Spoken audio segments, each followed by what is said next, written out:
هناك الكثير من الأثرياء حول العالم قد وصلوا إلى ثرائهم هذا من وراء أفكار بسيطة جدا، ولكن كيف لشخص أن يحقق كل أحلامه من وراء مشبك ورق صغير؟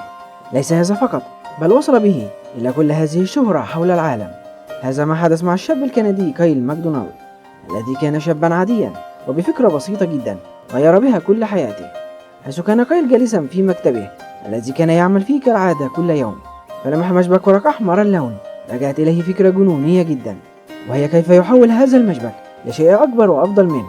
فكر كايل كثيرا في هذه الفكرة، حيث تذكر لعبة من الماضي كان يلعبها في طفولته، وهي لعبة يعرض فيها الأشخاص أغراض صغيرة لديهم للمبادلة مع أغراض شخص آخر، حيث لا يحتاج كل منهم لأغراضه، وبالتالي يبادلونها مع أشياء أخرى يحتاجونها. وهنا قال كايل في نفسه: ماذا سيحدث إن بدأت هذه اللعبة بهذا المشبك الصغير؟ هي مجرد تجربة ولن أخسر أي شيء. وبالفعل نشر كايل هذا المشبك على أحد المواقع المشهورة، قائلا أنه يرغب في بدء هذه اللعبة ومبادلة هذا المشبك مع شيء آخر، ولكن لم يتفاعل أحد معه في البداية، حتى اعتقد الجميع أنه جنونه، فمن سيستبدل شيء ذو قيمة مع هذا المشبك الرخيص الثمن؟ ولكن في النهاية رأت فتاتان المنشور وأعجبوا بالفكرة، كما تواصلوا مع كايل وعرضوا عليه استبدال مشبك الورق بقلم على شكل سمكة. فعجب كايل بالقلم لأنه كان أكبر، كما أن شكله جميل جدا، ولكنه لم يحتفظ به كثيرا، حيث قام بنشره مرة أخرى لطلب المبادلة بشيء آخر، حيث أن المبادلة أولى دفعته إلى التساؤل عما يمكن أن يحصل عليه إن استمر بطلب المبادلة مرارا وتكرارا. وبالفعل تم مبادلة القلم بمقبض باب على شكل غريب، ولكنه لم يحتفظ به أيضا وعرضه للمبادلة مرة أخرى، ولكنه هذه المرة حصل على شيء غالي الثمن بالنسبة لمقبض الباب الصغير هذا، حيث أعجب أحد الأشخاص بهذا المقبض بشدة وطلب من كايل باستبداله بموقد متنقل للتخييم، كما أن هذا الشخص دعا إلى منزله للغداء لأنه كان معجب أيضا بفكرته الجنونية، مما جعل كايل يعيد ما يفعله كثيرا وينشر كل ما يستبدله على موقعه الإلكتروني، حتى وصل لمرحلة الشهرة، حيث عرف الكثير من الأشخاص بفكرته. ولكن باب الشهرة الحقيقي فتح عندما حصل كايل في أحد مبادلاته على عربة تزلج على الجليد، وقام بنشر صورة لها على أحد صفحاته الإلكترونية، مما جذب انتباه إحدى المجلات المختصة بهذه العربات الجليدية.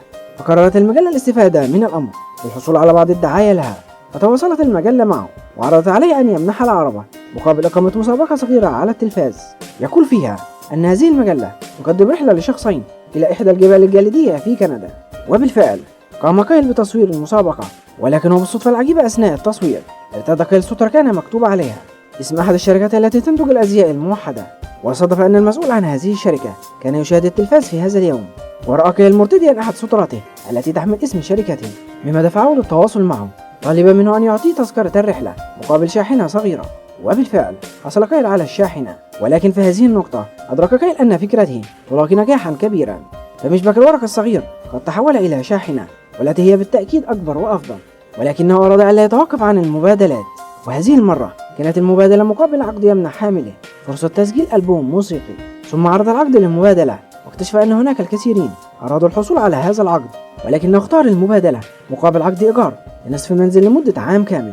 وعندما علمت جارته في النصف الآخر من المنزل بما يفعله، رغبت في الحصول على المنزل كاملا، فعرضت عليه مبادلة بإعطاء فرصة لقضاء يوم كامل مع رئيسها في العمل مقابل النصف الآخر من المنزل. فسألها كايل من رئيسها في العمل، فقالت هو المغني المشهور أليس كوبر. فوافق كايل فورا على هذه المبادلة وذهب إليه ومعه مشبك ورق كبير جدا، كما طلب منه أن يظهر معا على المسرح ومعه هذا المشبك، كما طلب مبادلة أخرى قائلا للجمهور أنه يمكنهم قضاء يوما مثله مع هذا المغني مقابل شيء آخر. فجاء شخص وعرض عليه كرة زجاجية صنعها بنفسه، وذلك مقابل هذا اليوم. وبسبب ازدياد شهرة كايل، رأى الممثل والمنتج الأمريكي المشهور كوربين برنسين هذه الكرة وأعجب بها إعجابا شديدا، كما طلب من كايل مبادلة مقابل عقد للتمثيل معه في هوليوود. فوافق كايل على الفور، ولكنه كان لا يحب التمثيل، فنشر مبادلة أخرى مقابل هذا العقد. فرأى أحد المسؤولين في المدن الكندية وطلب منهم مبادلة هذا العقد مقابل أحد المنازل في المدينة، حيث أراد هذا المسؤول أن يقيم حفلة كبيرة في المدينة يدعو إليها جميع من يرغب في التمثيل للقيام بتجارب الأداء للدور السينمائي، واختيار شخص واحد فقط وذلك للقيام بهذا الدور. وهكذا حصل كايل على منزل من مشبك ورق صغير، ولكن بالطبع إنه في البداية كان لا يعتقد أن مشبك الورق هذا سيمنح هذا المنزل الكبير، ويبدو أن ذلك لم يكن هدفه منذ البداية، ولكنه كان يقوم بالتجربة للمتعة بشكل رئيسي.